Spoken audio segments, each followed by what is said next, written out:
నేను రాజశేఖర్. తెలంగాణ రాష్ట్రంలో బీసీల గందరగోళం కొన్ని రోజుల పాటు సాగింది. అయితే ప్రభుత్వం దాదాపుగా నిర్ణయం తీసుకుంది, ముందుకు వెళుతున్నటువంటి సందర్భాలు కనిపిస్తున్నాయి. సో త్వరలోనే స్థానిక సంస్థల ఎన్నికలకు సంబంధించి కూడా రంగం సిద్ధమవుతున్నట్లు తెలుస్తోంది. సో ఈ అంశానికి సంబంధించి పూర్తి స్థాయిలో ఇప్పటికే ప్రభుత్వం దగ్గర కలెక్టర్లకు సంబంధించినటువంటి వారితో డిస్కషన్ జరిగింది. ఇటువైపు ఎన్నికల సంఘం సిద్ధంగా ఉన్నామని పదే పదే చెప్తుంది. కోర్టు ఆర్డర్ కూడా ఈ నెల 30 లోపు నిర్వహించాలని చెప్పింది. స్థానిక సంస్థల ఎన్నికలకు పార్టీల పరంగా 42% రిజర్వేషన్లు ఇచ్చేందుకు ఒక జీవో జారీ చేసే అవకాశం కనిపిస్తుంది. ఆ దిశగా ముందుకు వెళ్ళబోతున్నట్లు తెలుస్తోంది. సో ప్రధానంగా ఈ అంశానికి సంబంధించి సెక్షన్ 285(b)తో ఈ అంశాన్ని సవరించబోతున్నారు. సో దానికి అనుగుణంగానే ఇక్కడ ఆర్డినెన్స్ జారీ చేసిన తర్వాత పూర్తి స్థాయిలో పూర్తి డేటా బయటకు రిలీజ్ చేసే అవకాశం కనిపిస్తుంది. ఇదే అంశానికి సంబంధించి దసరాలోపు ఒక ప్రకటన వెలువడబోతున్నట్లు కూడా తెలుస్తుంది. సో ముందుగా ఈ అంశానికి సంబంధించి మనం డిబేట్ కంటిన్యూ చేద్దాం. మనతో పాటు ప్రముఖ రాజకీయ విశ్లేషకులు బండారు రామ్మోహన్ గారు ఉన్నారు. వారికి ప్రత్యేక నమస్కారం. అలాగే కాంగ్రెస్ పార్టీ నుంచి టీపీసీసీ అధికార ప్రతినిధి డాక్టర్ శివలాల్ గారు మనకు అందుబాటులో ఉన్నారు. వారికి కూడా ప్రత్యేక నమస్కారం. అలాగే బీఆర్ఎస్ నుంచి రామ్మోహన్ గారు కాసేపట్లో జాయిన్ కాబోతారు. అలాగే బీజేపీ నుంచి అధికార ప్రతినిధి గంగాపురం వెంకటరెడ్డి గారు ఉన్నారు. వారికి కూడా ప్రత్యేక నమస్కారం. ఒకసారి మనం రాజకీయ విశ్లేషకులు బండారు రామ్మోహన్ గారి దగ్గరికి వెళ్దాం. రామ్మోహన్ గారు నమస్తే అండి. నమస్తే రాజశేఖర్ గారు, మీకు ఎస్ రామారావు గారు, అంటే చాలా రోజులు మాట్లాడుకున్నాం బీసీల అంశం 42% రిజర్వేషన్లతోనే ముడిపడి ఉన్నటువంటి సందర్భం, కోర్టు తీర్పులు కానీ ఇవన్నీ జరుగుతున్నటువంటి అంశాలు చాలా సందర్భాల్లో మనం కూడా మాట్లాడుకున్నాం. అయితే ఫైనల్గా ఎందుకంటే గడువు ముగియబోతుంది, ప్రభుత్వం ఒక నిర్ణయం తీసుకోబోతుంది. సో దసరాకి ఒక స్థానిక సంస్థల ఎన్నికల సంబంధించి క్లారిటీ వచ్చే అవకాశం ఉన్నట్లు తెలుస్తుంది. సో ఆర్డినెన్స్లు ఇవన్నీ రాబోతున్నాయి. సో ఇటువైపు ఎన్నికల సంఘం సిద్ధంగా ఉందని చెప్తుంది. సో ఏం జరగబోతుంది అంటారు? రాజశేఖర్ గారు, మీకు అట్లాగే వెంకటరెడ్డి గారికి, మిగతా ప్రతినిధులు నమస్కారం. మన కామన్ ప్రేక్షకులకు కూడా ఇదంతా పెద్ద నాటకం అంటుందండి. కాంగ్రెస్ పార్టీ ముఖ్యంగా ఈ ప్రభుత్వం తెలంగాణ రాష్ట్ర ప్రభుత్వం చేసిన నాటకంలో భాగంగా నడుస్తుంది అంటున్నాను. ఈ మాట ఎందుకంటున్నాను, నాటకం అనే పెద్ద మాట ఎందుకంటున్నాను అంటే, స్పష్టంగా ఇవాళ కోర్టు తీర్పును కాలరాస్తూ ఇప్పటిదాకా ఏమీ చేయకుండా ఈ ఒక్క వారం రోజులు అయితే 30వ తారీఖు గడువు ముగుస్తుందనగా మళ్ళీ ఈ కసరత్తు మొదలుపెట్టారు. మొదటి నుంచి కూడా ఈ ప్రాసెస్ లో 30 సెప్టెంబర్ లోపు ఎన్నికలు జరగవు అని చెప్పినా అదే జరుగుతుంది. నేను జోస్యం చెప్పలే, వాస్తవాలు చెప్పినాను. కనుక ఇప్పటిదాకా చేసే అనుభవం కోసం తత్వం బోధపడ్డది కదా. సాధ్యం కాదని తెలిసి ఎదుటి పార్టీని కార్డినేట్ చేయడానికి ఆనాడు బీఆర్ఎస్ వ్యతిరేకంగా మాట్లాడుతూ ఆనాడు ఏదైతే కామన్ డిక్లరేషన్ చేశారో అది చెల్లది కాక చెల్లదని. నాకు ఇష్టం ఉండొచ్చు బీసీ కావాలంటే, కానీ నా ఇష్టం చెల్లదు కదా. అది ఆనాడు అలవి కానీ హామీ ఇచ్చిండ్రు, అది సాధ్యం కాదన్నాను. తర్వాత ఎప్పుడైతే 2013 నుంచి ఇప్పటిదాకా స్థానిక ప్రభుత్వాల విషయాల్లో జరుగుతున్న ప్రాసెస్ అంతా చూస్తే 42% బీసీలకు రిజర్వేషన్ కూడా సాధ్యం కాదు. బీసీలు ఒకరికే కాదు, ఏదైనా సరే రిజర్వేషన్ పెంచడం సాధ్యం కాదు. 50% ఎప్పుడు సాధ్యమో ఇక్కడ బిల్లు పాస్ అయ్యి దానికి పార్లమెంట్ లో బిల్లు పాస్ చేసి దాని నుంచి 9వ షెడ్యూల్ చేర్చిన తర్వాత కూడా సాధ్యం కాదు అంటున్నారు. 9వ షెడ్యూల్ చేర్చడానికి కూడా కేంద్ర ప్రభుత్వం ఒప్పుతలేదు, ముఖ్యంగా సుప్రీంకోర్టు ఒప్పుతలేదు. ఎందుకంటే చేర్చినా కూడా దాన్ని కూడా సమీక్షిస్తాం, న్యాయ సమీక్షకు 9వ షెడ్యూల్ అని ఇష్టం ఉన్నట్టు మీరు పెట్టుకుంటే పోతే ఊరుకుంటామా, అది కూడా సమీక్షిస్తామని గతంలో సుప్రీంకోర్టు అన్నది కనుక అది కూడా చెల్లదు. కొంతవరకు సుప్రీంకోర్టు కనుక ఒకవేళ దాని పట్ల ఏమైనా కొంచెం దయ చూపిస్తే చెల్లొచ్చు. అది పోయింది కదా, లీగల్ గా లేదు.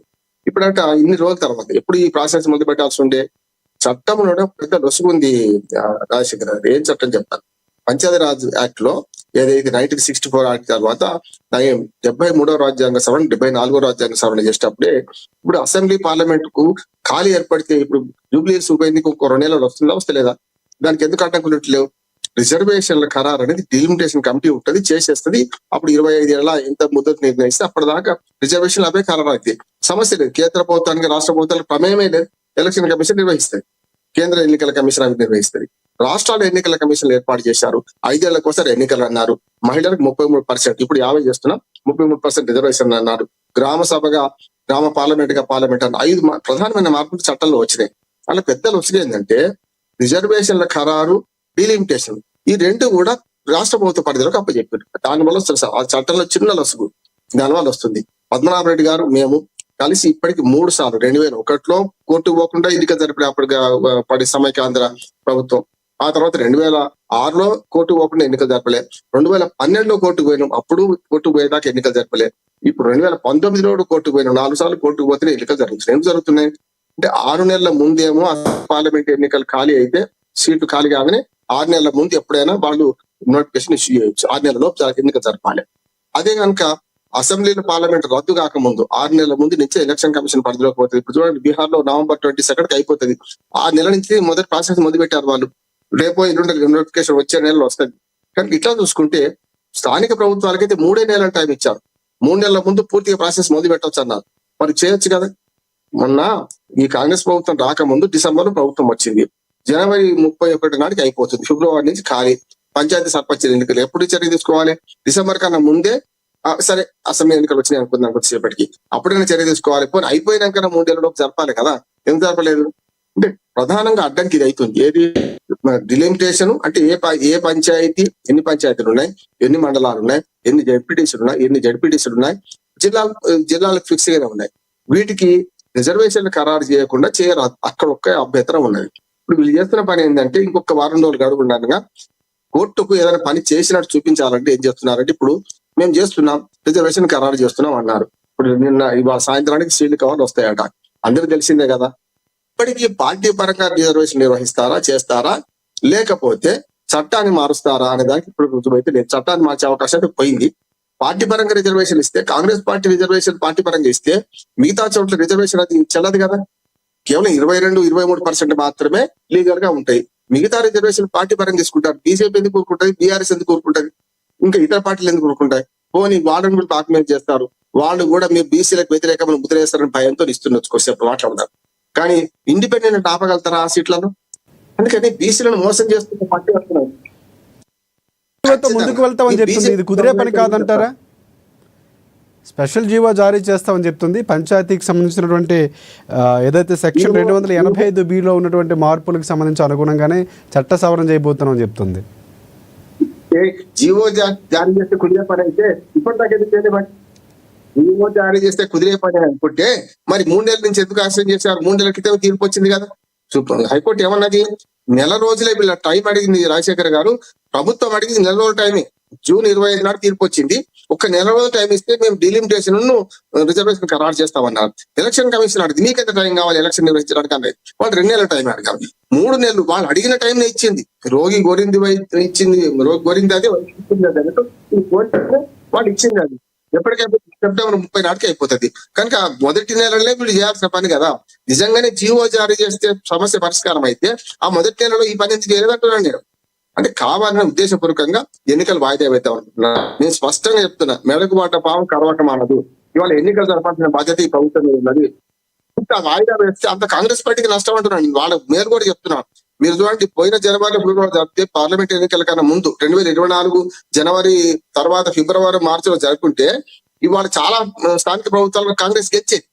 పార్లమెంట్ ఎన్నికలకు దీని మధ్య మంచి ఊపు వచ్చింది కదా. పార్లమెంట్ ఎన్నికలు 8 సీట్లు తెచ్చుకున్న కాంగ్రెస్ పార్టీ. మరి చేస్తే అయిపోయింది, ఎందుకు చేయలేదు? ఇదే జీవో చేసి అప్పుడే చేస్తే ఎవడొద్దన్నా? మీరు అనవసరంగా అడిగాని హామీ ఇస్తారు, 42% ఇస్తా అంటారు. అది సాధ్యంగా తెలుస్తుంది మీకు. తెలుసుకున్నాక ఇన్ని దిగులు చేసి చివరికి ఎక్కడికి వచ్చిందంటే జీవో జారీకి వచ్చింది. ఈ జీవో జారీ ఆనాడు ఎందుకు చేయలేదు? ఇవాళ చేస్తామంటే చెల్తుందా అంటే చెల్లదు కాక చెల్లదు. అది అడ్వకేట్ చెప్తున్నాను. రేపు పొద్దున జీవో జారీ చేసిన కోర్టుకు వెళ్తారు. ఈ సుప్రీం కోర్టు తీర్పుకు విరుద్ధంగా 70 సాధ్యం కాదంటారా? ఒక మాట సార్, సాధ్యం కాదంటారు. మరి జీవో చెల్లకపోయినాక ఏమైతే కోర్టులో పెండింగ్ ఉంది కదా, మళ్ళీ జరపలేమంటారు. ఎట్లా ఇప్పట్లో జరిగే అవకాశం లేదంటారు. లేదు. రైట్. వెంకటరెడ్డి గారు నమస్తే అండి. రైట్, వెంకటరెడ్డి గారు, ప్రధానంగా కేంద్ర ప్రభుత్వం ఏదైతే బిల్లు మీ దగ్గరే ఉంచుకుంది, అక్కడ ఉన్నటువంటి పార్లమెంట్లో ఒకవేళ పాస్ అయి ఉంటే ఈ పరిస్థితి వచ్చేది కాదని కాంగ్రెస్ పార్టీ గతంలో చాలా సందర్భాల్లో మాట్లాడింది. అంటే బీసీల అంశంకి సంబంధించి ఏమైనా కాంగ్రెస్ పార్టీకి సంబంధించి ఎందుకు ప్రాబ్లం అంటే ఇటువైపు ముస్లింలు మాత్రమే చూపించే ప్రయత్నం చేస్తుందని కాంగ్రెస్ పార్టీ విమర్శించింది. సో ఇప్పుడు జీవోతో ముందుకు వెళ్ళబోతుందని చెప్తుంది కాంగ్రెస్ పార్టీ. సో ఏమంటారు దీని గురించి? ఇప్పుడు రాజశేఖర్ గారు లైవ్ లో ఉన్న పెద్దలు, రామ్మోహన్ గారు, మిత్రులు, కాంగ్రెస్ మిత్రులు అందరికి కూడా నమస్తే. ఇప్పుడు ఈ సమస్య ఏదైతుందో ఎన్నికలు సమస్య అయింది. ఇది వాస్తవానికి పంచాయతీరాజ్ ఎన్నికలు తెలంగాణలో ఒక వినోదభరిత చిత్రం. స్క్రీన్ ప్లే, నిర్మాత, డైరెక్షన్ మొత్తం కూడా రేవంత్ రెడ్డి గారు.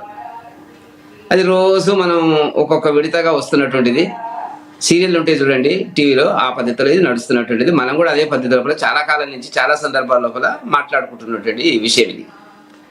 ఎందుకంటే కామారెడ్డిలో వాళ్ళు ఇచ్చినారు హామీ, మాకు అభ్యంతరం లేదు, మేము కూడా 42% ఇవ్వాలనేటువంటిది వాళ్ళకి శాతనైంది, ఇచ్చినారు, ఇంప్లిమెంట్ బీజేపీ చేసి కూడా పాత్ర చూపిస్తామన్నారు. పోషించింది బీసీలకు సంబంధించి.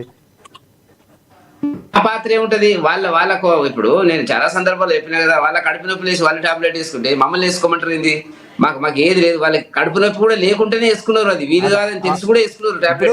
వేసుకున్నప్పుడు కింద మీద బాధ్యత కోర్టులో బాలు మీ వైపే బిల్లు పాస్ అవుతుందండి. ఇప్పుడు భారతీయ జనతా పార్టీకి ఏదైనా కానీ ఒక జాతీయ విధానం ఉంటది. తెలంగాణ కోసం ఒక విధానము, తమిళనాడు కోసం ఒక విధానం ఉంటది కదా. దానికి సంబంధించి వెనుకబడిన వర్గాలకు సంబంధించినటువంటి దాని మీద జనగణనతో పాటు కులగణన కూడా చేయడానికి మోదీ గారు నిర్ణయించినారు. దాని మీద ప్రాసెస్ నడుస్తుంది. దానికి సంబంధించి ఆ విజయం కూడా రాహుల్ గాంధీది, కాంగ్రెస్ ప్రభుత్వం ఉందని చెప్తున్నారు. హలో, ఆ విజయం కూడా కాంగ్రెస్ పార్టీది, రాహుల్ గాంధీది అని చెప్తున్నారు. వాయిస్ వస్తలేదు, వాయిస్ నాగా మీద పొరపాటు. రైట్, వినిపిస్తుందా ఇప్పుడు? నాకు వినపడతలేదు, మీకు వినపడుతుందా రామ్మోహన్ గారు? రైట్ రైట్ ఇప్పుడు ఏదైతే ఈ క్రెడిట్ ఉందో జనగణన కాంగ్రెస్ పార్టీ ఇప్పుడు ఈరోజు బీజేపీ చేయడానికి కారణం కాంగ్రెస్ పార్టీ అని చెప్తున్నారు రాహుల్ గాంధీ, కాంగ్రెస్ పార్టీ.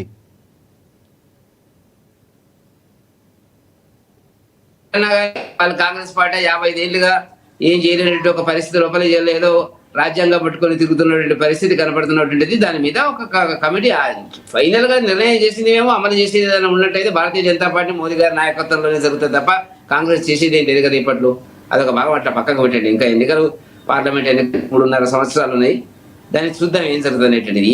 ఏమైనప్పటికీ కూడా ఇవాళ ఒక తతంగము, ఒక డ్రామా. రేవంత్ రెడ్డి గారు బీసీలను అవమానించేటువంటి పద్ధతిలో 55 సంవత్సరాల కాంగ్రెస్ పాలనలో బీసీలకు కాంగ్రెస్ చేయనటువంటి ఏదైతే అన్యాయం ఉందో రేవంత్ రెడ్డి గారు 20 మాసాల్లో చేసి చూపించాడు.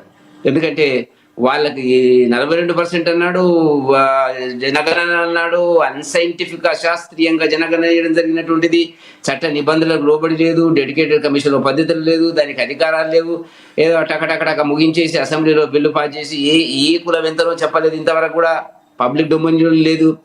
అది ఆర్డినెన్స్ అన్నాడు, గవర్నర్ గారు అన్నారు, రాష్ట్రపతి అన్నాడు, ఇదంతా తిరిగి ధర్నాలు, అవన్నీ వ్యవహారం ముగించిన తర్వాత చల్లబడి ఇప్పుడు ఏంటంటే ఏం చేయాలని అర్థం కానటువంటి ఒక సంక్షోభంలో రేవంత్ రెడ్డి గారు ఉన్నమాట వాస్తవం. ఎందుకంటే దీనికి సంబంధించినటువంటి ప్రకటనలు రాజశేఖర్ గారు బీహార్లో కోట్ల రూపాయలు ఖర్చు పెట్టి ఇంప్లిమెంట్ చేసినాం మేమని చెప్పి రాహుల్ గాంధీతో చెప్పించారు. రాహుల్ గాంధీ గారు కూడా ఏంటంటే it's a model, Telangana model BC లెక్కింపు అనేటువంటిది ఏది చేసినారో ఇవాళ ఎందుకోసం ఆగుతుంది అంటే దాని ఒక్కదానికోసమే ఆగుతుంది. రేవంత్ రెడ్డి గారు నాకున్న సమాచారం మేరకు పాత పద్ధతిలో ఎన్నికలకు పోవాలనేటువంటిది ఉందని, అయితే అక్కడ ఉండేటువంటి మీనాక్షి నటరాజను అడ్డుపడుతుందని, ఎందుకంటే రాహుల్ గాంధీ గారు ఫెయిల్ అవుతారు దేశం మొత్తం మీద అనేటువంటి దాని కింద, దానికోసం పరువు ప్రతిష్టల కోసం ఇవాళ ఏం చేస్తున్నారంటే వాళ్ళు ఏం చేయాలో అర్థం కాక 42% ఇస్తాం, జీవో ఇస్తామంటున్నారు. నిజంగా జీవో ఇచ్చేటట్టయితే ఎట్లా జీవో ఇస్తారా? ఒక రాజకీయ పార్టీలు అన్ని అందరూ కూడా 42% ఇవ్వమని చెప్తారా? అర్థరహితమైనటువంటిది, ఆలోచనారహితమైనటువంటి విషయాల గురించి ఇవాళ బీసీకి సంబంధించినటువంటి ముస్లిం తీసుకొచ్చినారు, ముస్లిం బీసీలు అన్నారు, హిందూ బీసీలు అన్నారు, నానా తతంగం చేసిన తర్వాత ఇవాళ ఏమి చేయలేనటువంటి పరిస్థితుల వల్ల మేము మళ్ళీ కండక్ట్ చేస్తాం ఎలక్షన్స్ 42%తో అని చెప్పి మంత్రులు చెప్తున్నారు. మరి మనం కూడా ఇవాళ చర్చ పత్రిక వచ్చిన దాన్ని బట్టే చెప్తున్నాం తప్ప వాళ్ళు ఎవరు కూడా ఇదంతా తతంగం జరుగుతుంది, కలెక్టర్స్ వాళ్ళు ఏ నియోజకవర్గం ఎవరికి రిజర్వ్ చేయబడుతుంది అనేటువంటి విషయాల గురించి మనం మీడియాలో వచ్చిన కథనాలు ఏ మంత్రి చెప్పలేదు. మంత్రులు ఒక్కటే చెప్తున్నారు పాపం, 42% ఇచ్చినాకనే పోతాము, 42% ఇచ్చినాకనే పోతాము. మరి నాకు అర్థం కాలే అది ఎప్పుడు ఇస్తారు, ఏంది, ఎట్లు ఇస్తారు అనేటువంటి ఇంతవరకు లేదు. దీంట్లో అనేక న్యాయపరమైనటువంటి సమస్యలు ఉన్నాయి, అంత సులభం కాదు. అంటే మేము వ్యతిరేకించడం లేదు, మేము మామూలుగా మొత్తం బీసీలకు 42% రిజర్వేషన్స్ ఒక బీసీలకే రావాలని చెప్పాము. ముస్లింలకు సంబంధించిన దాని మీద భారతీయ జనతా పార్టీకి అనేక అభిప్రాయాలు వేరే ఉన్నాయి కాబట్టి దాని గురించి అనేక సందర్భాల్లో చెప్పడం జరిగింది. మళ్ళీ ఇక్కడ చెప్పాల్సిన అవసరం ఉందని చెప్పి నేను భావించడం లేదు. కాకపోతే ఇప్పుడు సమస్య ఎక్కడ వస్తుంది? 42% జీవో ఇస్తావా?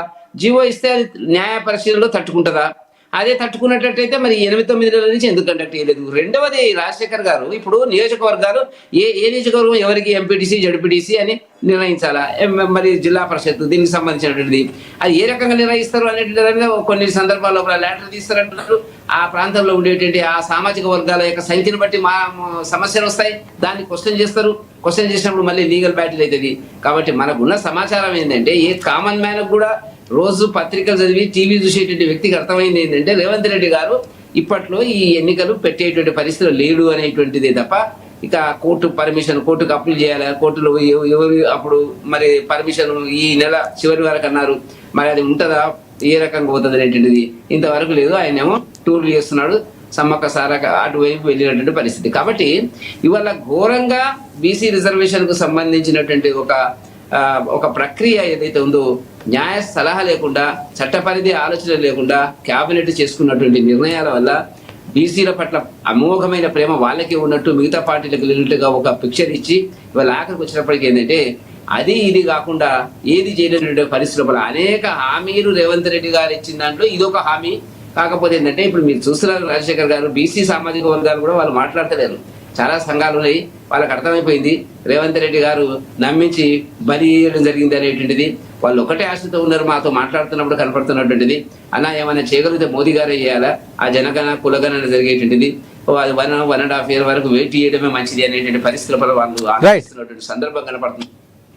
రేవంత్ రెడ్డి గారు ఇచ్చిన హామీ ఏదైతే ఉందో, ఆలోచన లేని హామీలు చాలా ఇచ్చినాడు. దాంట్లో ప్రధానంగా మొట్టమొదటి అన్నట్లాగే ఉన్నాయి. ఇప్పుడు చాలా కేసులు టీఆర్ఎస్ బీఆర్ఎస్ నాయకుల మీద ఉన్న కేసులు అట్లాగే ఉన్నాయి, మేనిఫెస్టోలు ఇచ్చినటువంటివి అన్నీ అట్లాగే ఉన్నాయి. ఆర్థిక పని ఏమైనా చేయాలి, 2 విషయాలు ఆయనకు ఉన్నటువంటి.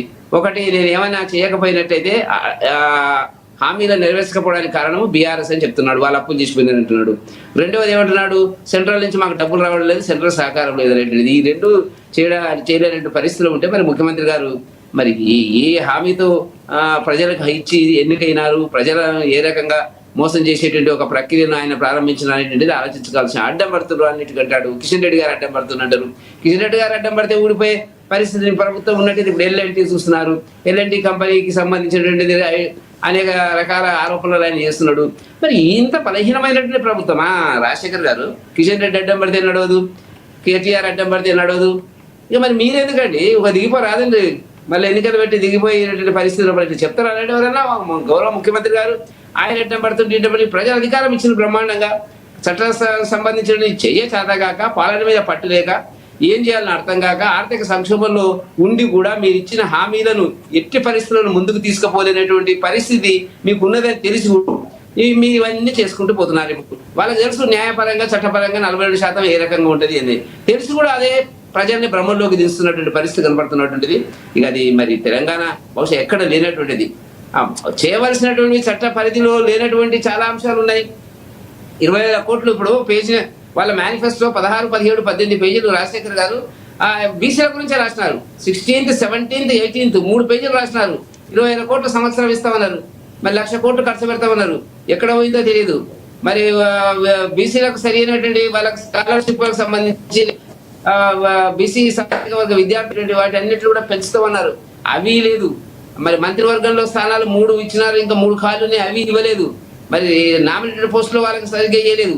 తమ చేతుల్లో ఉన్నటువంటి చేయలేనటువంటి ఈ చట్ట పరిధి అవతల ఉండేటువంటి వాటి గురించి ఆలోచించి చేసి ఆఖరికి వచ్చే వరకు ఏంటంటే పెద్ద గుండుసున్న అందరికి కూడా బొట్లు పెట్టేటువంటి పరిస్థితులు కూడా బీసీ వర్గాలకు బొట్లు పెట్టే పరిస్థితులు రేవంత్ రెడ్డి గారు ఉన్నది అనేది ప్రజలకు అర్థమైపోయింది. మీరు అందుకే చూస్తున్నారు కదా, ఈ మధ్యన మీరు చూసినారు రాజశేఖర్ గారు ఆ బీసీ సామాజిక వర్గ నాయకులు ఉన్నారు ఒక 10-12 మంది, వాళ్ళు అసలు మాట్లాడతలేదు. అయిపోయింది దీని పని అనేటువంటి దాని పరిస్థితి. లాస్ట్కి వచ్చేటప్పుడు ఏంటంటే ధర్నా చేస్తే కూడా ఆఖరికి కాంగ్రెస్ నాయకులకు, అగ్ర కాంగ్రెస్ నాయకులు కూడా అర్థమైపోయింది ఏంటంటే రాహుల్ గాంధీ గారు రాలే, సోనియా గాంధీ గారు రాలే, ప్రియాంక గాంధీ గారు రాలే, చివరికి ఖర్గే గారు కూడా రానటువంటి పరిస్థితి. ఇది అయ్యేది కాదు, పోయేది కాదు. ఇప్పుడు ఏంటంటే ప్రిస్టేజ్ క్వశ్చన్ వచ్చింది. ప్రిస్టేజ్ క్వశ్చన్ ఏంది, ఏం చేయాలి, ఎట్లా, how to exit from this అనేటువంటి దాని కింద వాళ్ళు ఆలోచిస్తున్నారు. ఒకసారి కాంగ్రెస్ పార్టీ దగ్గరికి వెళ్దాం.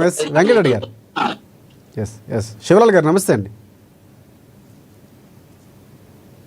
శివలాల్ గారు, ఎస్, ప్రధానంగా అంటే ఇందాక ఒక అంశం మాట్లాడుతూ బీసీలకు సంబంధించి స్పెషల్ జీవో ఇవ్వబోతున్నాం అనేటువంటి వార్తలు వినిపిస్తున్నాయి. సో దీనిపై ఒక క్లారిటీ కలెక్టర్లతో ముఖ్యమంత్రి తీసుకున్నట్లు కూడా కొన్ని వార్తలు వినిపిస్తున్నాయి. మీరు క్లారిటీ ఇవ్వాల్సిన అవసరం. ఇంకొకటి ఏంటంటే మీనాక్షి నటరాజన్ గారు ఇజ్జత్ కా సవాలు, లేకపోతే పాత పద్ధతిలో ముఖ్యమంత్రి గారు వెళ్దాం అనుకుంటే ఇప్పుడు ఎవడైతే రాహుల్ గాంధీ గారు ఇచ్చిన మాట ప్రకారం ముందుకు వెళ్దామని చిన్న సయోధ్య కుదరట్లేదు అన్నటువంటి వ్యాఖ్యానాలు కూడా ఇందాక వెంకటరెడ్డి గారు చేశారు. ఇలాంటిది ఏం జరుగుతుందా? అసలు ఏంటి ప్రధానంగా బీసీలకు సంబంధించి స్టాండ్ ఎలా ఉండబోతుంది, ఏం చెప్తారు కాంగ్రెస్ పార్టీ గురించి? ప్రేక్షకులకు, మీకు ప్యానల్ ఉన్న రామ్మోహన్ రావు గారికి, వెంకటరెడ్డి గారికి ఇద్దరికి కూడా నమస్కారం. అయితే అందరికి కూడా దసరా శరన్నవరాత్రి శుభాకాంక్షలు. అయితే ఈ రకంగా ఇప్పుడు ఏదైతే బీసీలకి 42% ఏదైతే రిజర్వేషన్ పరంగా కామారెడ్డి డిక్లరేషన్ ఏదైతే కాంగ్రెస్ పార్టీ గతంలో ఎలక్షన్స్ కి ముందు ఇవ్వడం జరిగిందో దాని మీద ఖచ్చితంగా కాంగ్రెస్ ఏవైతే చేయాలనో ఆ పద్ధతులన్నీ పాటించడం కూడా జరిగింది. అది ఆపోజిషన్ లీడర్లకు కానీ లేకపోతే అనలిస్టులకు కానీ ఖచ్చితంగా తెలుసు. ఏమంటే కాంగ్రెస్ పార్టీ ఏదో బీసీలకు 42% ఇస్తామని చెప్పిండ్రు. దానికి ఏదైతే ఫస్ట్ అసెంబ్లీలో బిల్లు పెట్టి ఆల్ పార్టీస్ తో మాట్లాడడం జరిగింది. అందరు కూడా దానికి ఆమోదం ఇవ్వడం జరిగింది. దాన్ని గవర్నర్ గారికి పంపించడం జరిగింది. అది పెండింగ్ ఉండడం జరిగింది. అది దాని తర్వాత ఏదైతే హైకోర్టు ఉందో ఈ నెల 30 తారీఖు లోకల్ బాడీ ఎలక్షన్ జరపాలనే రకంగా వాళ్ళు ఒక నిర్ణయం ఇవ్వడం జరిగింది. దానికి డిలే అవ్వద్దు అనే ఉద్దేశంతోనే ఆర్డినెన్స్ పాస్ చేసి ఆర్డినెన్స్ ని కూడా గవర్నర్ కి అటు రాష్ట్రపతికి పంపించడం జరిగింది. దాని తర్వాత అక్కడ కూడా డిలే అవుతుందనే రకంగా ఆలోచిస్తే బీసీ సంఘాలు ఏదైతే బీసీ నాయకులు ఇటు ముఖ్యమంత్రి మంత్రివర్గం అందరూ కూడా పోయి జంతర్ మంతర్ దగ్గర ఒకరోజు పార్లమెంట్ లో వాయిదా తీర్మానం వేయమని చెప్పి స్తంభింపజేయడం జరిగింది. రెండో రోజు అక్కడే ఏదైతే జంతర్ మంతర్ దగ్గర ధర్నా చేయడం జరిగింది. మొత్తానికి ఢిల్లీ నుంచి కానీ ఆ మిగతా సెంట్రల్ లో ఉన్న పార్టీస్ అన్ని కూడా సపోర్ట్ చేయడం జరిగింది. దాంట్లో ఇప్పుడు మా వెంకటరెడ్డి గారు ఒక మాట అన్నారు, రాహుల్ గాంధీ రాలే, ఖర్గే రాలే, లేకపోతే సోనియా గాంధీ రాలే అన్నారు. సోనియా గాంధీ గారి హెల్త్ ఇబ్బంది పరంగా ఆమె రానని చెప్పింది. రాహుల్ గాంధీకి ఆ రోజు కోర్టు కేసు ఉంది, ఆయన రాలే కూడా ఆ ఇన్ఫర్మేషన్ ఉంది. బహుశా బీజేపీ వాళ్ళకు కూడా అది ఉంది. కానీ మళ్ళీ కూడా అయితే ఖర్గే గారు వస్తామని చెప్పిండ్రు. ఖర్గే తర్వాత ఏదో ప్రోగ్రామ్ ఉందని చెప్పి ఆయన కూడా రావలేదు. కాకపోతే ఒకవేళ కాంగ్రెస్ పార్టీ వద్దు అనుకుంటుంటే ఇండియా కూటమికి సపోర్ట్ చేసిన వాళ్ళందరూ కూడా ఆడికి రావాల్సిన అవసరం లేదు వెంకటరెడ్డి గారు. ఎందుకంటే వాళ్ళు రావాల్సి ఉండే, అదేదో అనువాద కారణం వల్ల అటు రాహుల్ గాంధీ గారు మటుకు ఖచ్చితంగా ఇక్కడ కేసు ఉంది, ఆ కేసుకు వెళ్తున్నారు అనే రకంగా చెప్పడం జరిగింది. సోనియా గాంధీ గారికి హెల్త్ ఇష్యూలో కొంచెం ఆమె రాలేదు. సో ఆ దిశగా ఒకవేళ కాంగ్రెస్ పార్టీ ఈ ధర్నాను అవాయిడ్ చేసి ఉంటే ఇండియా కూటమి ఏదైతే సభ్యులు ఉన్నారో వాళ్ళు రానవసరం లేదు, వాళ్ళు కూడా రావాల్సి లేదు. మన హైదరాబాద్ కి పోయిన వాళ్ళు, లేకపోతే బీసీ సంఘాలు, లేకపోతే కాంగ్రెస్ పార్టీ గవర్నమెంట్ మెషినరీ, లేకపోతే వీళ్ళందరూ పోవాల్సింది. కానీ అక్కడ ఇండియా కూటమి ఎవరైతే ఉండ్రో వాళ్ళు కూడా సపోర్ట్ చేసిండ్రు, అక్కడ ధర్నాలో పాల్గొన్నారు, మాట్లాడడం జరిగింది. ఇవన్నీ కూడా అంటే దీన్ని కూడా ఇందాక వెంకటరెడ్డి గారు ముఖ్యమంత్రి రేవంత్ రెడ్డి గారు స్క్రీన్ ప్లే ఇది ఒక స్టోరీ జరుగుతుంది, అది ఆయన నడిపిస్తున్నారు అంటున్నారు. ఇది కూడా అదే అందులో భాగంగానే అంటారా? రాజశేఖర్ గారు మీ వాయిస్ కొంచెం కరెక్ట్ స్వచ్ఛత లేదు. రైట్. అంటే ఇందాక వెంకటరెడ్డి గారు మాట్లాడుతూ బీజేపీ నుంచి ఒక ముఖ్యమంత్రి గారు ఒక షో చేస్తున్నారు, లేకపోతే ఒక స్క్రీన్ ప్లే నడుస్తుంది ఆయన సారథ్యంలో అన్నట్టు జరుగుతుంది. అంటే ఇక్కడ ఎవరు రాకపోవడం, లేకపోతే అక్కడి నుంచి సపోర్ట్ లేకపోవడం కూడా ఒక రకంగా అందులో భాగమేనా అంటున్నా? లేదు లేదు లేదు లేదు ఒకటి ఏమంటే ఒకటి గుర్తుపెట్టుకోండి, రాహుల్ గాంధీతోని రేవంత్ రెడ్డికి సఖ్యత లేదు, పోయింది అనేది కూడా ప్రచారం చేయడం జరిగింది. దాని తర్వాత రాహుల్ గాంధీ గారు స్వయాన రేవంత్ రెడ్డి గారు స్వయాన రాహుల్ గాంధీ గారితోనే ప్రచారంలో కూడా పాల్గొనడం జరిగింది, ఖచ్చితంగా అటెండ్ చేయడం జరిగింది. అవన్నీ సఖ్యత లేదు అనేది కాదు, ఆ ప్రచారం పోయిన ఖచ్చితంగా రేవంత్ రెడ్డి రాహుల్ గాంధీ దగ్గరికి ఏం పోతలేడు. సెంట్రల్ మినిస్టర్లతో కూడా ఏదైతే రాష్ట్రానికి రావాల్సిన వాటా కానీ లేకపోతే పెండింగ్ ఉన్న ఇవి ఇష్యూస్ కూడా మాట్లాడడం జరుగుతుంది. ఖచ్చితంగా ప్రతిసారి నేను ఏఐసిసి ఆఫీస్కే పోవాల్సిన అవసరం లేదు అనేది కూడా ముఖ్యమంత్రి రేవంత్ రెడ్డి గారు గతంలో కూడా చెప్పడం జరిగింది. అయితే ఇప్పుడు ప్రస్తుతానికి ఏదైతే లోకల్ బాడీ ఎలక్షన్స్ ది ఇప్పుడు గడువు ముగిస్తుంది కాబట్టి దానికి ఒకవేళ ఇంకా కూడా ఇంకొక విషయం అంటే నిధులకు సంబంధించి మీరు మాట్లాడుతున్నారు కాబట్టి, అంటే నిధుల విషయంలో కూడా అక్కడ కేంద్ర ప్రభుత్వం కొంచెం ఉదారంగానే ఉంది. మొత్తం ఎంత మీకు అంచనా కావాలో ప్రాజెక్టులకు సంబంధించి పూర్తి స్థాయిలో తీసుకున్నంటే పూర్తి స్థాయిలో ఇక్కడ అధికారులు రెడీ చేయలేదు అన్నటువంటి ఒక వార్తలు కూడా బయటకు వచ్చాయి మేము చదివినటువంటి సందర్భాలు. దీంట్లో వాస్తవం ఉందా? ఇక్కడ ప్రభుత్వం కానీ అధికారులు కానీ పూర్తి స్థాయిలో ఇంకా రావాల్సిన దానికి డిపిఆర్లు రెడీ చేయలేదంటారా? కాంగ్రెస్ పార్టీ ఎంత ఒత్తిడి తీసుకురావాలా అంత ఒత్తిడి అటు ఇటు ఒత్తిడి దగ్గర ఒత్తిడి చేస్తుండ్రు. రెండోది ఏదైతే ఆపోజిషన్ పార్టీ అయినా సరే బీజేపీ ప్రభుత్వం సెంట్రల్ గవర్నమెంట్ కాబట్టి మర్యాద పూర్వకంగా చేసేది ప్రోటోకాల్ పాటించేది అది పాటించడం జరుగుతుంది. ఏదైతే మనకు రావాల్సిన వాటా మీద మటుకు ఖచ్చితంగా వాళ్ళ మీద తర్జన భర్జన పడడము, అవసరం అనుకుంటే వాళ్ళని వ్యతిరేకించి మాట్లాడటము, మీడియా ముందు మాట్లాడడం కానీ ఇవన్నీ సర్వసాధారణంగానే జరుగుతున్నాయి రాజశేఖర్. కానీ ఇవన్నీ అంటే ఏదో స్క్రీన్ ప్లే డైరెక్షన్ లో ఇదొక భాగం అనడం మటుకైతే కాదు. ఎందుకంటే ముఖ్యమంత్రి నో డౌట్ మీరు అన్నట్టు ముఖ్యమంత్రి డైరెక్ట్ ముఖ్యమంత్రి అయిండు, మంత్రి కాలేదు అనేది రకంగా కూడా విమర్శలు చేసిండ్రు గతంలో కూడా, ఇప్పుడు కూడా అనడం జరుగుతుంది. కానీ అప్పటికి ఇప్పటికి మార్పులు వచ్చినాయి. ముఖ్యమంత్రి పరిపాలనలో కూడా ఏదైతే ఆయనకు నిజంగా కూడా తెలియని విషయాలు కూడా తెలుసుకోవడం కూడా జరిగింది, అదంటలేము. ఒకటి ఏంటంటే ఇప్పుడు ఎట్టి పరిస్థితుల ఏదైతే ఈ బీసీలకు లోకల్ బాడీస్ లో 42% ఏదైతే ఇవ్వాలనో దాని గురించే ముఖ్యంగా ఆలోచించడము. ఇక ఒకటి మీనాక్షి పట్టాలి శివలాల్ గారు ముందు నుంచి ఒక ఆరోపణ ప్రధానంగా ఇందాక రామ్మోహన్ రావు గారు మాట్లాడినా కూడా ఎందుకు ఇంత జాప్యం చేస్తుంది? ఒకవేళ నిజంగా కోర్టు గడువిచ్చి దగ్గర పడే ఒక వారం రోజుల్లో 10 రోజుల ముందు వరకు కాంగ్రెస్ పార్టీ ఏం చేసింది, దాని కార్యాచరణ ఎందుకు రూపొందించలేదు, ఎందుకు ముందుకు వెళ్ళలేదు? ఎందుకంటే ఎన్ని ఎంపీటీసీలు ఉన్నాయి, కొన్ని మున్సిపాలిటీలో కొన్ని గ్రామాలు కలిసినట్టు విలీనమైనటువంటి సందర్భాలు కూడా ఉన్నాయి. సో ఇక్కడ డేటా రెడీ చేసుకోవాలి, ఎంపీటీసీలు ఎంతో, ఎవరికి ఎంత రిజర్వేషన్ల కేటాయింపులు ఇవ్వబోతున్నారు, ఇవన్నీ కూడా ఒకవేళ పార్టీల అనుమతి లేకపోతే ఆల్ పార్టీ మీటింగ్ ఇలాంటి చాలా అంశాలు ఉంటాయి.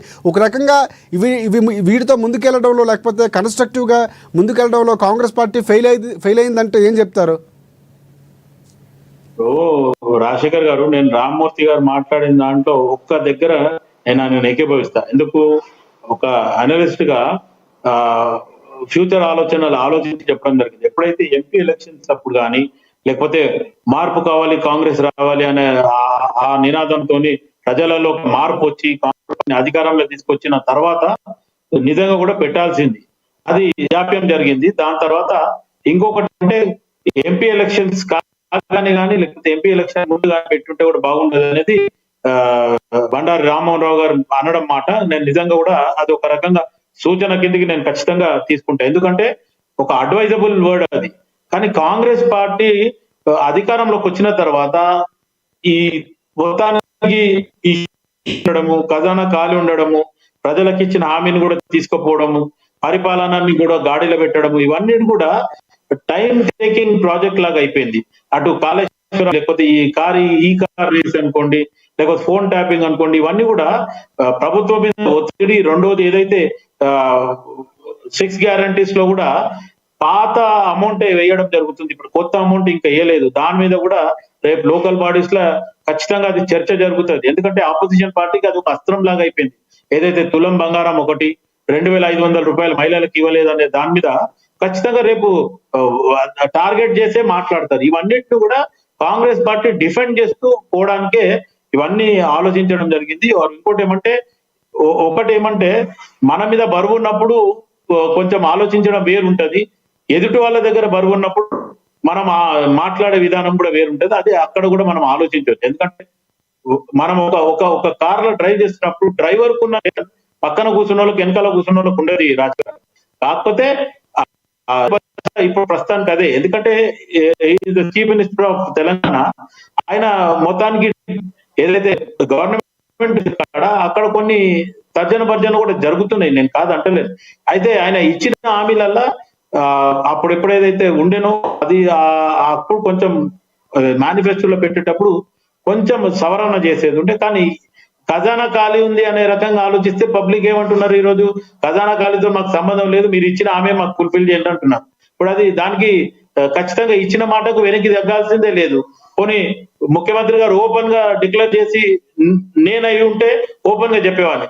ఏదైతే నాకు నచ్చిన రకంగా ఆలోచిస్తే ఒక ఉన్నతమైన విద్య వైద్యం నేను ఖచ్చితంగా ఇస్తా, విద్యాన్ని వేవాబ్ చేస్తా అనేది కూడా నేను నాటుంటేనైతే నేను చెప్తుండే. కానీ ముఖ్యమంత్రి ఆ విషయం కూడా చెప్పడం లేదు. ఉన్నదాన్ని ప్రొసీడ్ కావాలని లేకపోతే ఇస్తాననే రకంగా చెప్పడం జరిగింది. ఇప్పుడు 2 సంవత్సరాల 2 నెలలు ఆల్మోస్ట్ ఆల్ కాంగ్రెస్ పార్టీ అధికారంలోకి వచ్చి జరిగింది.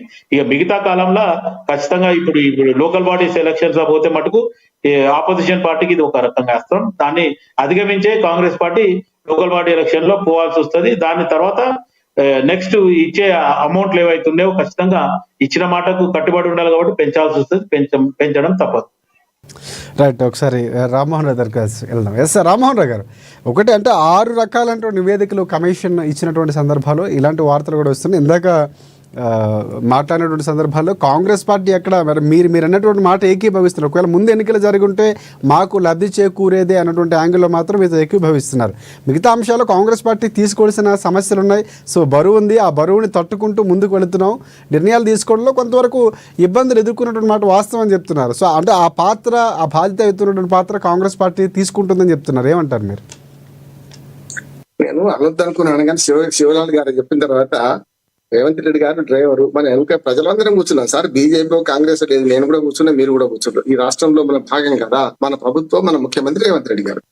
నా బాధ ఏంటంటే వారు ఒక డ్రైవర్ ఉదాహరణ చెప్పారు కనుక జోక్ గా చెప్తున్నాను. నాకు కక్ష లేదు, కార్పొరేట్ లేదు రేవంత్ రెడ్డి గారు. అసలు డ్రైవర్ కు డ్రైవింగ్ రాదు, సమస్య వచ్చింది కదా. నాకు డ్రైవర్ కు డ్రైవింగ్ రాదు, డ్రైవర్ నడిపిస్తున్నాడు. మన అందరి కరీంనగర్ తీసుకుపోదని బయలుదేరిండు. అంటే హామీలని కరీంనగర్ దిక్కు అనుకుందాం కొద్దిసేపటికి. ఇప్పుడు ఏమైంది, కర్నూలు దిక్కుపోతున్నాం. అంటే ముఖ్యమంత్రి గారికి మీరన్నట్లు పరిపాలన లేకపోతే మీ భాషలో డ్రైవింగ్ అంటున్నారా? సో అలాగైనా దాదాపుగా 2.5 సంవత్సరాలు అవుతుంది. 2 సంవత్సరాలు వెళ్తుందంటే రాకుండానే ముందుకు తీసుకువెళ్తున్నారంటారా? చెప్తా. ఈ ప్రభుత్వానికి అంటున్నావు, ఒక రేవంత్ రెడ్డి కాదు, ఈ ప్రభుత్వం నడిపే క్యాబినెట్ మినిస్టర్లు అందరికి సమిష్టి బాధ్యత కదా. వీళ్ళు ఏమిచ్చింది చెప్పండి? 1-2 అంటున్నారు శివరాజు గారు, ఎందుకంటే చాలా వయసు మీద చాలా పెద్ద ఆయన కనుక ఆ మాట మాట్లాడుతున్నారు. కానీ 16 హామీలు మొత్తం అమలు కాలేదు సార్. నేను స్పష్టంగా చెప్తున్నా. రైతులకు ఇచ్చిన 5 హామీలు, రైతు భరోసా ఒక్కటి, రైతు భరోసా 15 నుంచి 12 పోయింది. ఎందుకంటే హామీల గురించి వచ్చింది కదా చెప్తున్నాను. అట్లానే మీకు రైతు బంధువై రైతు భరోసా తెస్తానని పోయింది. కౌలుదారులకు లేదు, మనకు వ్యవసాయ కార్మికులకు లేదు. ఏది మొదలు చెప్పండి, ఏదన్నా అమలైందా? భూభారత్యాన్ని తెస్తే కొత్త సీసాల పాత సారా వస్తే అదే ఇప్పుడు చెప్తున్నా కదా. మందికి అమ్ముకున్న భూములు కూడా భూభారతులు కూడా వస్తున్నాయి. మీరు వాళ్ళు చేసిన పొరపాటు అదే, మీరు చేసిన పొరపాటు అదే. ఏది నాది? మహిళలకు 5 హామీలు ఇచ్చారు. స్కూటీ ఎటు పోయింది?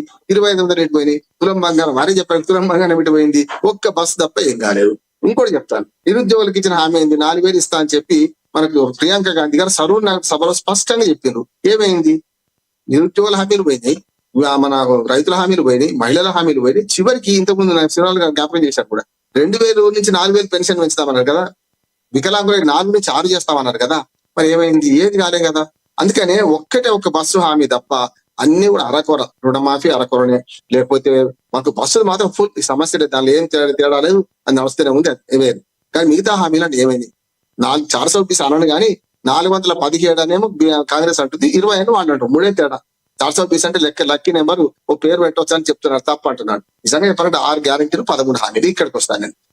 డ్రైవింగ్ రాకనే చేస్తున్నారా అంటే, వాళ్ళు ప్రభుత్వానికి వచ్చే ముందు కొండకి ఎండికే కట్టిండ్రు. ఈ మాట తెలంగాణలో సోయి లేకుండా మాట్లాడింది అంటున్నాను. సోయి అంటే తెలివి, అంటే సోయి అంటే స్పృహ అంటాం. అది భూతపదం కాదు. నేనేమంటున్నాను, ఆనాడు 42% ఇస్తా అన్నప్పుడు ఇవన్నీ అడ్డంకులు నేను తెలవకి ఇచ్చిండ్రా?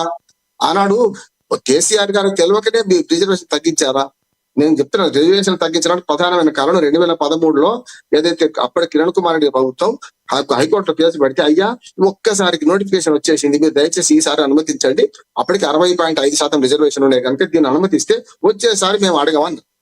కేసీఆర్ గారు కూడా కోర్టుకు పోయింది. మళ్ళా పోతే కోర్టు ఏమన్నదంటే, గత ప్రభుత్వం అయినా ఈ ప్రభుత్వమే కదా, రాష్ట్రం మారినంత మాత్రం సమస్య లేదు, ఇవాళ మీరు దాన్ని అధిగమించడానికి వీల్లేదు, 50% రిజర్వేషన్ దాటొద్దంటేనే 18% ఎస్సీకి 10% ఎస్టీకి పోగా మిగతా మిగిలినాయి 23% మిగిలినాయి. ఆటోమేటిక్ 22.5-23% బీసీలకి ఇవ్వడం జరిగింది.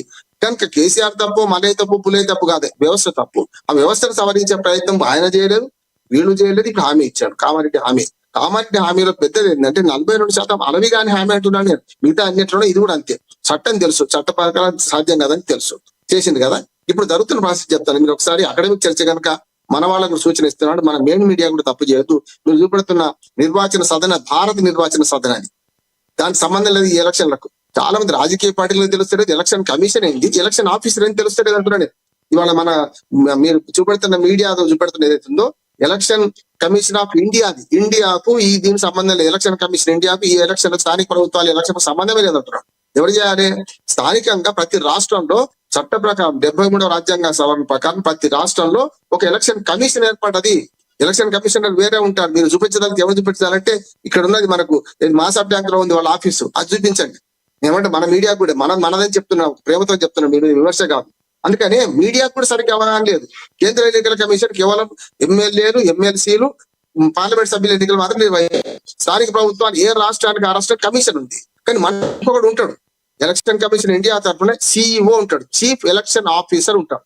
వాళ్ళేమో ఈ ఎమ్మెల్సీ, ఎమ్మెల్యే ఎలక్షన్లకు రాష్ట్రాలకు ఆఫీసరే, ఆయన కమిషన్ కాదు. కమిషన్లకు ఆఫీసర్లకు తేడా తెలుసుకోవాలి మనం. సిఇఓ వేరు, చీఫ్ ఎలక్షన్ ఆఫీసర్ వేరు, మనకు కమిషనర్ వేరు. ఏది ఒక్కడే కమిషనర్ ఉంటాడు రాష్ట్రానికి, కేంద్రానికి 3 కమిషనర్ ఉంటారు. స్వతంత్రం, అది ఎవరి అధీనంలో ఉంటుంది, ఇక్కడ కానీ అక్కడ కానీ. కానీ ఏమైతుంది, రాష్ట్ర ఎన్నికల కమిషన్లన్నీ తాబేదారులు చేస్తున్నాయి. రాష్ట్ర ప్రభుత్వం తప్పు కాదు వాళ్ళు, ఎందుకంటే ఎలక్షన్లలో మీరు డిలిమిటేషన్ వాళ్ళే చేయాలి, రాష్ట్ర ప్రభుత్వం రిజర్వేషన్ వాళ్ళే ఇవ్వాలి. అవి వాళ్ళు ఏం చేయలేరు కదా. ఇప్పుడు ఆట ఆడమని చెప్పి బరి అప్పచెప్పకపోతే ఆట ఎట్లా ఆడతారు, ఆడరు కదా. అది జరిగింది. ఇంకోటి చెప్తాను, ఇప్పుడు జరుగుతున్న ప్రాసెస్ ఏంటంటే 6 ఎలక్షన్లకు మన సిద్ధమవుతుంది. 6 ఏంటి అంటే వార్డు మెంబర్ నెంబర్ 1, గ్రామంలో 2 ఉంటాయి, వార్డు మెంబరు, సర్పంచ్, ఇద్దరు, ఒక వ్యవస్థ, ఒక అంచె. అట్లానే ఎంపీటీసీ, ఎంపీపీ ప్రెసిడెంట్ రెండో అంచె. మూడోది ఏంటంటే మనకు జెడ్పీటీసీ, జెడ్పీ చైర్మన్. 3 అంచెలు, 6 పదవులు. రాజకీయ పార్టీలకు మీరు నన్ను తిట్టుకున్నా సరే, రాజకీయ పార్టీలకు కూడా అవగాహన లేదు. 5 అంచెల వ్యవస్థ తీసుకొచ్చిండు అప్పుడప్పుడు రాజీవ్ గాంధీ వచ్చినాక అంటున్నారు. తప్పు, 5 అంచెల వ్యవస్థ కాదు ఇది, తీసుకొచ్చింది. 3 అంచెలు 6 పదవులు. గతంలో ఏముండే అంటే 3 అంచెలు 4 పదవులు ఉండే. వార్డు మెంబర్ సర్పంచ్ ఎన్నుకునేవాళ్ళు, ఇప్పుడు సర్పంచ్ డైరెక్ట్ వార్డు మెంబర్ ఎన్నుకునేవాడు, డైరెక్ట్ మండల ప్రెసిడెంట్ ఎన్నుకునేవాళ్ళు ఎన్టీ రామారావు అప్పుడు. ఆ తర్వాత మండల సమితి ఉండే, అంతకుముందు మండల ప్రెసిడెంట్. తర్వాత జిల్లా పరిషత్ చైర్మన్ డైరెక్ట్ గా మనకు ఎన్నికైన సందర్భం ఉన్నాయి, లేకపోతే ఈ సమితి పాయింట్లు అందరు కలిసి జిల్లా పరిషత్ చైర్మన్ ఎన్నుకునేవాడు. అంటే 3 అంచెలు 4 పదవులు ఉంటే దుర్మార్గంగా కేంద్ర ప్రభుత్వం ఏదైతే 73 రాజ్యాంగ సభలు తీసుకొచ్చిందో వాళ్ళకి తెలిసి తెలవక బ్యూరోక్రాట్ చేసి ఎంపీటీసీ, జెడ్పీటీసీ అనే 2 పదవులు, అజాగల స్థానాలు, పనికిరాని పదవులు సృష్టించారు. వీళ్ళకి ఏమైంది, రాజకీయ పార్టీలు గోప 2 పదవులు అయితే వెళ్ళినాయి, రాజకీయ నిరుద్యోగులు వస్తాయని వీళ్ళు ఒప్పుకున్నారు. అది జరుగుతుంది. ఇప్పుడు 6 పదవులు 3 అంచెలు. నేను మొదలు చెప్తున్నాను, ఇప్పుడు జరుగుతున్న ప్రాసెస్ చెప్తాను. సర్పంచ్, వార్డు మెంబర్ల రిజర్వేషన్లు ఖరారు చేయడానికి ఎంపీడీఓలకు అధికారం ఇచ్చారు. ఎందుకంటే ఆ వార్డులో ఎంతమంది బీసీలు ఉన్నారు, ఎంతమంది ఎస్సీలు, ఎంతమంది ఎస్టీలు ఉన్నారు. అయితే ఎస్సీ ఎస్టీ ఎట్లుంటదంటే రిజర్వేషన్ ఖరారు ఆల్రెడీ జరిగిపోయింది. ఎట్లా జరుగుతాయి అంటే వాళ్ళకి 18% ఎస్సీలకు, 10% బీసీలకు, మన ఎస్టీలకు రిజర్వేషన్ ఎట్లా అంటే 2011 లెక్కలు ఉన్నాయి. ఇప్పటికి కూడా 2021 జనాభా లెక్కలు కాలే. 2011 ప్రకారం ఏ లెక్కలు ఉన్నాయో ఆ లెక్కల ప్రకారం ఎస్సీ ఎస్టీలో నిర్ణయిస్తారు. అది వార్డు మెంబర్లకు అయితే ఎంపీడీఓ నిర్వహిస్తారు, సర్పంచ్లకైతే ఆర్డీఓ నిర్ణయిస్తారు.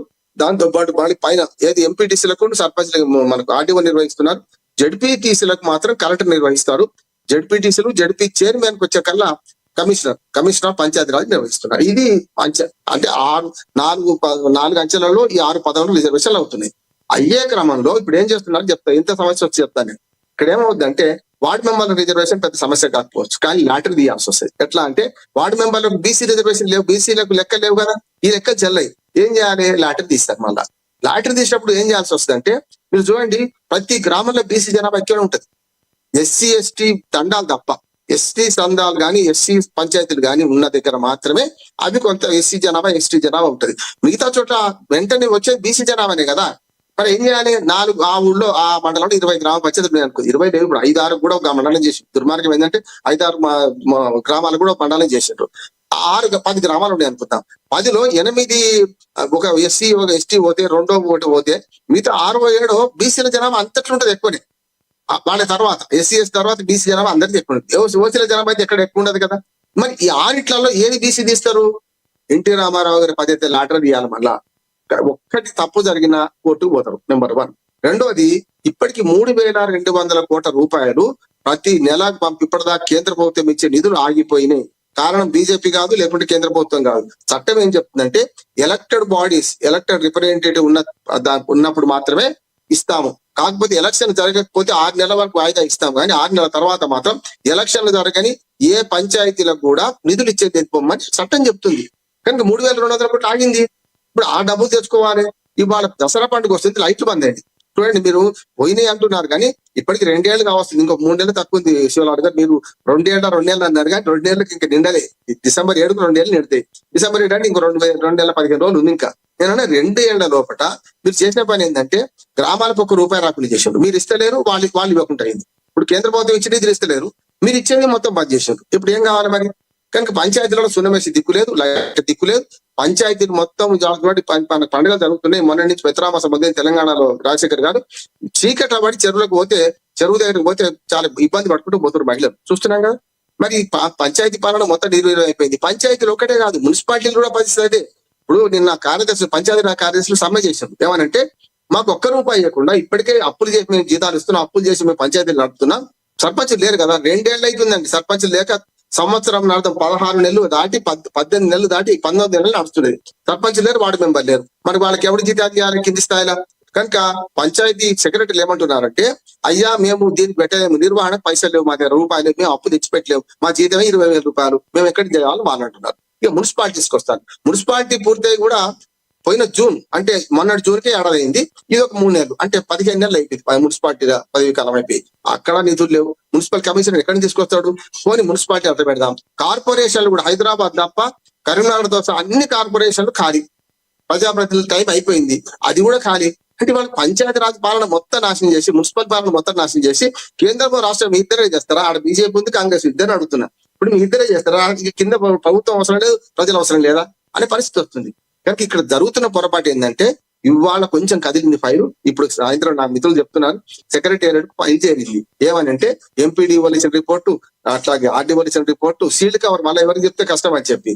ఇవాళ బీసీ లెక్కలు కూడా ఇంతకుముందు వెంకటరెడ్డి గారు అన్నట్టు ఏ కులం ఎంతో చెప్తలేరు. దాంట్లో అభ్యంతరకరం చెప్తే రేపు పొద్దున గోప్యతకు భంగమై చేస్తలేమంటున్నారు. బీసీ లెక్కనే అందిద్దాం అంటే అందరు కలిపి కుల్ మిలాకార్ అంటాం కదా, అందరు కలిసి బీసీలో ఒక ఊళ్ళో 60% తక్కువ బీసీలు ఎక్కడ ఉంటారు. ప్రతి దానిలో 50-60 మధ్యన ఉంటారు, కొంచెం ఎక్కువ తక్కువ. కనుక 60% 50% ఉన్న బీసీలకు ఏ పంచాయతీ రిజర్వ్ చేస్తారు? ఎట్లా చేస్తారు? ఏ పంచాయతీ ఇస్తారు? లేదు కదా. ఇంకోటి, పార్టీ పరంగా ఇస్తారా, జీవో ఇస్తారా? ఇప్పటికీ అవగాహన లేదంటున్నారు. ఈ జీవో ఇస్తా అంటేనేమో చెల్లకుండా పోతుంది, పార్టీ పరంగా ఇస్తే చెల్తుంది.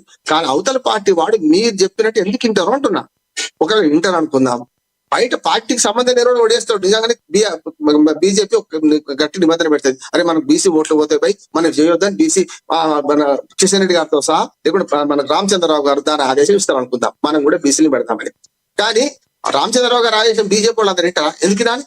నా ఇష్టం నేను వేస్తానే వార్డు మెంబర్ అంటాడు. అప్పుడు ఏం చేస్తాం? రిజర్వేషన్ ఖరారు ఉండదు అక్కడ. అదే 22-23% ఉంటాయి. అట్లా ఈ మున్సిపాలిటీలో 17%. ఎందుకు అంటున్నానంటే, ఇంకా నయం ఇప్పటికైనా 2021 జనాభా లెక్కలు జరగలే. లేకపోతే 2021 జనాభా లెక్కలు జరిగి ఉంటే ఎస్సీ జనాభా ఇంకా 4% పెరిగిందండి, ఎస్టీ జనాభా ఇంకా 2% పెరిగింది. అంటే 12% ఏమో ఎస్టీలకు ఇవ్వాల్సి వస్తుంది రేపు రిజర్వేషన్. 18 మంది 22% ఏమో ఎస్టీ. రామారావు గారు ఫైనల్ గా కంక్లూడ్ చేయండి. చెప్తా. అంటే ఇది అకాడమిక్ చర్చ సార్. నేను ఏమంటున్నా అంటే ఈ చర్చ జరగాలి. ఇప్పుడు 22+12 అంటే ఏవైతే 30% పోతుంది, 34% పోతుంది రిజర్వేషన్. అప్పుడు మిగిలిన బీసీలకు 15%. అంటే రిజర్వేషన్ పెంచాలంటే పరిష్కారం ఇక్కడ లేదంటున్నా.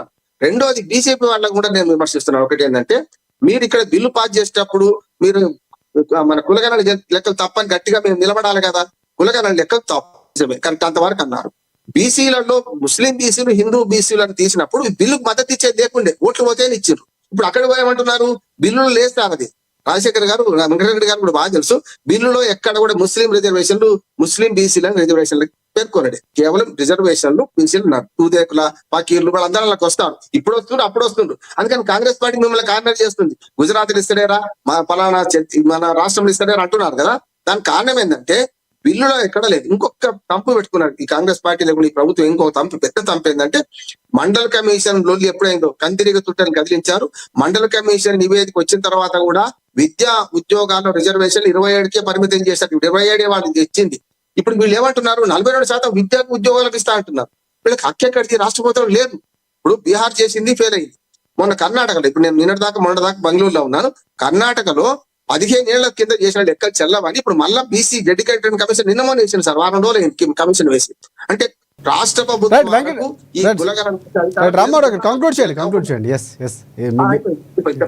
జనగణన చేసే అధికారం రాష్ట్రాలకు లేదు. వీళ్ళు చేసిండ్రు తప్పు. జనగణన చేసేది లేదు, కులగణన చేసే అధికారం లేదు. ఎవరు చేయాలంటే కేంద్ర ప్రభుత్వం చేయాలి. అయ్యే వచ్చేదాకా అమాస అవుతుందా లేదా నాకు తెలియదు, కానీ రేపు పొద్దున కేంద్ర ప్రభుత్వం చేస్తానంటుంది. దీని గ్రేట్ మాత్రం కాంగ్రెస్ పార్టీది. గట్టిగా కొట్లాడింది బీసీ కులగణన చేయాలని చెప్పారు. అసలు బీసీగా కులగణన అందరు రేట్లు కానీ, వేర్మలు కానీ, బ్రాహ్మణ్ కానీ చేయమన్నారు కదా. చేసే క్రమంలో రేపు 2027 జనాభా లెక్కలలో జనాభా లెక్కలు చేస్తుంది, కులగణన చేస్తుంది. ఆ లెక్కలు వచ్చినాక సుప్రీంకోర్టు నొప్పిస్తే అప్పుడు అమలవుతుంది. అప్పటిదాకా ఇవన్నీ ఉట్టిముచ్చట్లు మహిళా రిజర్వేషన్లు అమలు కావు, బీసీ రిజర్వేషన్లు అమలు కావు, విద్యా ఉద్యోగాలలో కూడా పెంచడం సాధ్యం కాదు. సాధ్యంగానే అనవసరంగా ఇచ్చి హామీ ఇరుక్కున్నారు. ఇప్పుడు పార్టీ కానీ ప్రభుత్వం కానీ తెలంగాణ ముందుకు నుయ్యి వెనుక గొయ్యి ఉన్నది. ఈ ఎన్నికలు ఎప్పుడు జరుగుతాయి. వెంకటరెడ్డి గారు మీరేం చెప్తారు, ఫైనల్ గా కంక్లూడ్ చేయండి. ఇప్పుడు ఒకటి, రాజశేఖర్ గారు, పెద్దలు రామ్మోహన్ గారు చాలా విషయాలు రాజకీయాలకు అతీతంగా, వ్యక్తిగత ద్వేషాలకు యాగదేశాలకు అతీతంగా చెప్పడం జరిగినటువంటిది. అన్ని కూడా వాస్తవాలు చెప్పడం జరిగినటువంటిది. నిజానికి మరి కాంగ్రెస్ ప్రభుత్వంలో ఎవరికైనా ఆలోచన ఉందో లేదో నాకు ఏం అర్థమైతే లేదు. కానీ ఇప్పుడు చిన్న సమస్య ఏంటంటే ఎస్సీలకు 18% రామ్మోహన్ గారు అన్నట్టుగా ఎస్టీలకు 10%, 25%. వెంకటరెడ్డి గారు అంటే పార్టీలకు అతీతంగా ప్రజల కోసం ఇలాంటి సందర్భంలో కాంగ్రెస్ పార్టీ కూడా ఒక రకంగా రామ్మోహన్ రావు గారి సలహాలు తీసుకుంటే ఆయన సూచించినటువంటి కొన్ని అంశాలు ఏవైతే ఉన్నాయో ఆ పరిగణలో తీసుకుంటే బాగుంటుందేమో. వాళ్ళు సలహాలు తీసుకోరు కాంగ్రెస్ వాళ్ళు ముందు నుంచి, కానీ వాళ్ళు మొత్తం మాకే తెలుసు అనే పద్ధతిలో ఉంటారు. ఉండనియండి. నేనే 2011 జనాభా ప్రకారంగా తీసుకొని 14 ఏళ్ల తర్వాత బీసీలకేమో మొన్నటి చేసినటువంటి కులగణన ప్రకారంగా తీసుకుంటామంటే రేపు లీగల్ బ్యాటిల్ కాదండి. ఎట్లా ఈ డిస్క్రిమినేషన్ కాదా? ఎస్సీ జనాభా పెరిగితే మరి వాళ్ళకి పెరగాలి కదా. ఎట్లా ఒకటేమో 14 సంవత్సరాల కింద ఉన్నటువంటి బీసీ జనాభా 2011 ప్రకారంగా ఎస్టీ తీసుకుంటారు. బీసీలేమో మొన్నట్లో జరిగినటువంటి దాన్ని తీసుకుంటే ఏ రకంగా మీరు ఏంటది, ఎన్నికలా లేకపోతే ఏదైనా దావతా, ఏదో ఒకటి తినేసి బయటపడదాం అనేటువంటి పద్ధతి? చాలా సమస్యలు ఉన్నాయండి. పాపం ఆయనకు తెలియదు. కాంగ్రెస్ వాళ్ళకి ఎట్లుందంటే మంత్రులకు ప్రభుత్వం వచ్చింది, ఏదో ఒక 4 పనులు చక్కదిద్దుకొని పోదామని వచ్చిండ్రు. ఆయన పోతే మళ్ళీ ఎట్లనో ఉంటే ఎట్లనో అనే పద్ధతిలో ఉన్నారు. వాస్తవమైన పరిస్థితి చెప్తున్నాను. అటువంటి పరిస్థితి ఏర్పడేది ఇలా. కాబట్టి కాలమే కొన్ని పరిష్కారాలు చూపిస్తుంది. అంతేగాని వీళ్ళు ఏదో చేస్తారని ప్రజలు కూడా స్లోగా ఎగ్జిట్ అవుతున్నారు. ఇక కాదు అనేటువంటి పద్ధతిలో మనం నిర్ణయించారు. ఇప్పుడు వాస్తవానికి రామ్మోహన్ గారు చెప్పాలా, రైతు భరోసా ఎగ్గొట్టినారు, ఇప్పుడు పంటలు అయిపోయినాయి వస్తుంది, దాని గురించి ఎవరు మాట్లాడతలేరు. ప్రజలు కూడా అలవాటు పడలేదు. ఈ వానకాలం పంటకు ఎందుకు ఇవ్వలేదు ఎవరు అడుగుతలేదు. ప్రతిపక్ష పార్టీలు అడుగుతలేవు, ప్రజలు రైతులు కూడా అడుగుతలేరు. విచిత్రమైన పరిస్థితి. వెంకటరెడ్డి గారు ఇంకొక మాట చెప్తాను. వెంకటరెడ్డి గారు ఇప్పుడు రాజశేఖర్ గారు ఒక మాట చెప్తా. వారు అన్నది నేను ఏమంటున్నానంటే, ఇప్పుడట మొక్కజొన్నలు ఎంతమంది వేసిండ్రు, వరి ఎంతమంది వేసిండ్రు లెక్కలు పెడితే జియో ట్యాగింగ్ చేస్తారట. రేపట ఈ మొక్కజొన్న కొనాలంటేనట ఈ జియో ట్యాగింగ్ చేసుకున్న రైతు దగ్గరనే కొంటారట. ఎంఆర్పి ఎంఎస్పి అందరికి ఇయ్యారట. ఈ ప్రభుత్వం చేస్తున్న ఘనకార్యం చూడండి. ఇప్పుడు గమ్మతి, నిన్నగాక మొన్న మా పొలం దగ్గర కూడా వేసిన సార్, మొక్కజొన్న పంట ఎవరెవరు వేసిండ్రో మీరు జియో ట్యాగింగ్ చేసుకోండి, యాప్ అక్కడ చూపెడుతుంది అన్నట్టు. ఆ పంట పొలం చూపెడుతుంది, పలానా రామ్మోహన్ రావు అని. మా పొలం చూసిండ్రు. నేను ఎందుకంటే అంటే, సార్ మీరు మొక్కజొన్నలు అమ్మాలంటే ఇది ఉండాలి సార్ అన్నారు. ఇది నా బతుకు. అమ్ముకుందామంటే కూడా అమ్మపోతే అడిగి, కొనపోతే పొరిగి పరిస్థితి ఇది ఉన్నది. ఇవాళ ఎన్నడూ ఎంఎస్పీ కోసం ఇట్లాంటి యాప్లు ఎన్నడూ లేవు. ఇప్పుడు పెట్టింది కొత్తగా అంటున్నాడు. రైట్ వెంకటరెడ్డి గారు కంటిన్యూ చేయండి, ఫినిష్ చేయండి. అది నేను చెప్పేది ఏం లేదు. చాలా విషయాలు రామ్మోహన్ గారు పూర్తి చేసినారు, అవే వాస్తవాలు. వెంకటరెడ్డి గారు, ఎస్ రామ్మోహన్ రావు గారు ఇంకేమైనా ఫైనల్ గా చెప్పేది ఉందా? కంక్లూడ్ చేద్దాం. లేకపోతే ఈ ప్రభుత్వానికి ఒక దిక్సూచి లేకుండా నడుస్తుంది. ఏమో డ్రైవర్ లేని కార్ లాగా పోతుంది. డ్రైవర్ లేని కార్ కూడా లెక్క ఉంటుంది, దానికి యాప్ ఉంటుంది, దానికి సాంకేతికత ఉంటుంది. ఏం లేదు. క్యాబినెట్ మంత్రుల మధ్య సఖ్యత లేదు. నెంబర్ 1.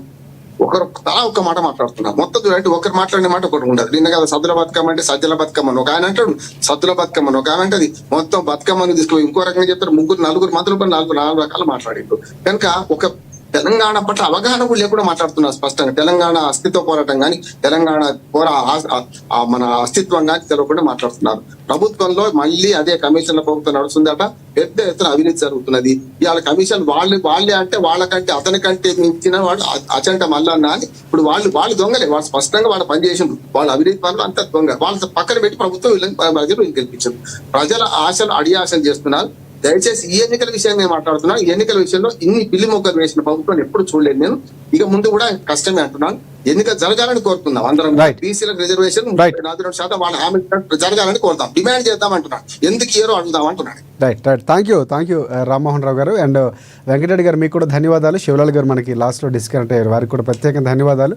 చూద్దాం అంటే ఒక రకంగా ప్రజలకు న్యాయం జరగాలి, బీసీలు ఖచ్చితంగా న్యాయం జరగాల్సిన అవసరం ఉంది. కానీ కాంగ్రెస్ పార్టీ వెళ్తున్న తీరుపై విమర్శలు చేస్తున్నారు.